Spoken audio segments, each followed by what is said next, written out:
रही मन धागा प्रेम का मत तोड़ो चटकाए, तोड़े से फिर ना जुड़े जुड़े गांठ पड़ जाए।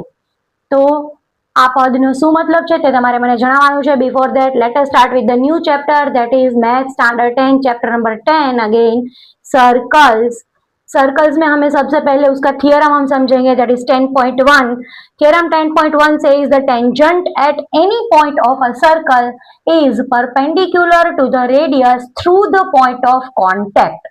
अब इसमें कुछ वर्ड्स हैं जैसे कि टेंजेंट. टेंजेंट किसको बोलेंगे? तो टेंजेंट इज अ लाइन, मतलब सर्कल के बाहर से एक ऐसी लाइन निकलती हो जो सर्कल को कहीं एक पॉइंट पर छूकर निकलती है, उसे टच करके निकलती हो, तो ऐसी लाइन को हम टेंजेंट बोलेंगे, राइट. और अगर एक ऐसी लाइन निकलती है जो सर्कल के अंदर से होकर जाती है और दोनों पॉइंट को छूती है, उसको मतलब टच करती है, तो उसको हम सीकंट बोलेंगे. तो this is tangent and this is secant, but we have to talk about tangent. So हमें प्रूफ ये करना है कि टेंजेंट जिस भी सर्कल से, मतलब यहाँ पे देखिए मैंने डायग्राम ड्रॉ करा है. This is the circle with centre O, जहाँ पे एक्स वाई उसकी टेंजेंट है, और यहाँ पर जो P है वो पॉइंट ऑफ कांटेक्ट है, मतलब कांटेक्ट मतलब टेंजेंट और सर्कल एक दोनों एक दूसरे को टच कर रहे हैं, तो ये this is the point of contact, that is we have named it P.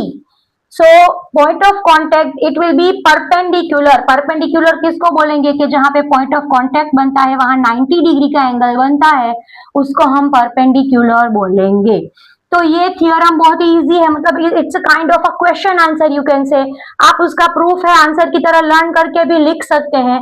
यहाँ पे हमें बोला है क्या कि OP अगर यहाँ पे पॉइंट ऑफ कांटेक्ट बनता है, और OP अगर हम सर्कल की रेडियस भी कह सकते हैं. रेडियस क्या कहेंगे कि जो सेंटर से निकलती हो और सर्कल की बाउंड्री तक छूती हो जो लाइन, उस लाइन को हम रेडियस कहेंगे. तो radius will be the perpendicular line to the tangent. तो OP is perpendicular to XY.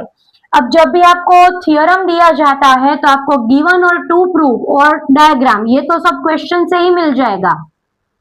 Given मतलब ऑलरेडी जो बात बताई गई है, मतलब a circle with centre O and a tangent XY to the circle at point P, this much things have given to us, मतलब इतनी सारी चीजें दी गई है. उसके ऊपर से हमें प्रूफ क्या करना है कि OP जो सर्कल की रेडियस बन जाती है दैट इज परपेंडिकुलर. ये परपेंडिकुलर की साइन है, ऐसे उल्टा T बनाते हैं, वो परपेंडिकुलर की साइन है, that is to OP perpendicular to XY. ये हमें प्रूफ करना है. तो गिवन टू प्रूफ डायग्राम और उसका क्वेश्चन, आप क्वेश्चन पेपर के आंसर शीट में आप इतना भी लिखते हो तो भी इसके आपको मार्क्स मिल सकते हैं. So don't skip theorem please. आप थोड़ा बहुत तो क्वेश्चन के ऊपर से लिखो ही लिखो, और आपको क्वेश्चन भी याद करना है. ऐसा नहीं कि क्वेश्चन दिया ही गया होगा, ऐसा जरूरी नहीं है. So if we start with the proof. Proof में हमें क्या बोला है कि take a point Q on XY other than P and join OQ. मतलब यहाँ पे हम देखते हैं कि टेंजेंट XY है, वहां P के अलावा कोई भी एक पॉइंट Q ले लीजिए और O और Q को ज्वाइंट कर दीजिए. फिर क्या बोला है, the point Q must be outside the circle. Why? As XY is a tangent. अब Q आप XY पे लेंगे तो सर्कल के बाहर ही मिलेगा क्योंकि XY टेंजेंट है. अगर Q अंदर मिलता है तो XY तो सीकंट बन जाएगा, but that is not the right, क्योंकि गिवन है कि XY टेंजेंट है तो Q हमें बाहर ही मिलेगा. अब OQ को ज्वाइन करते हैं तो that will be longer than radius OP of the circle. That is OQ का मेजरमेंट OP से बड़ा होगा. OQ is greater than OP. Since this happens for every point on XY except the point P, मतलब point P के अलावा आप कोई भी पॉइंट लेते हो, सपोज हमने पॉइंट M लिया और उसे कनेक्ट किया तो वो OM भी OP से तो बड़ा ही हुआ.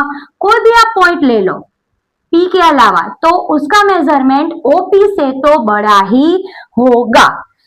So OP is the shortest of all distances of point O to the points XY. It means यहाँ से ये प्रूफ होता है कि OP का डिस्टेंस है वो बाकी किसी भी पॉइंट से सबसे छोटा डिस्टेंस है. It is the shortest distance. अब ये हम ना क्लास 9 में ही पढ़ चुके हैं कि जिसका डिस्टेंस सबसे छोटा होता है टेंजेंट के ऊपर वहां परपेंडिकुलर बन जाता है. So OP is the shortest distance. So it is proved that OP is perpendicular to XY. Right? So this was all about theorem 10.1. As I told you earlier, you have to keep in mind, आपको question भी याद रखना है। ऐसा जरूरी नहीं होगा कि आपको क्वेश्चन दिया ही हुआ होगा, और अगर क्वेश्चन दिया भी है तो आपको ये पता होना चाहिए कि भाई ये क्वेश्चन कौन से थ्योरम का है। तो वो अगर आप क्वेश्चन याद करेंगे तो आपको पता चलेगा।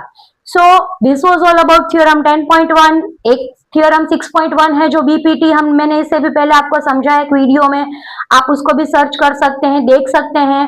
अब यहाँ 10th चैप्टर में हम दो थ्योरम्स पढ़ेंगे, यह थ्योरम 10.1, उसके बाद होगा थ्योरम 10.2। तो आप थ्योरम्स अगर बाय हार्ट कर लेते हो तो उसके पूरे मार्क्स आपको मिलने के चांसेस हैं, क्योंकि इसमें तो आप वर्ड टू वर्ड ही लिख सकते हो, इसमें तो कुछ अलग तो आ ही नहीं सकता। But for that you have to keep in mind that for the question, right? So this was about the theorem chapter 10 and I have reminded, मतलब मैंने पिछले वीडियो में आपसे पूछा था, मतलब वो पद दिया था कि गुरु गोविंद दोनों खड़े काको लागू पाए, बलिहारी गुरु आपकी गोविंद दियो दिखाए। मतलब जो भक्त है वो क्या बोलता है कि मेरे सामने गुरु जी भी है और मेरे गोविंद है। गोविंद मतलब भगवान मेरे सामने खड़े हैं, मैं किसको पहले पाए लागू, गुरु जी को या भगवान को?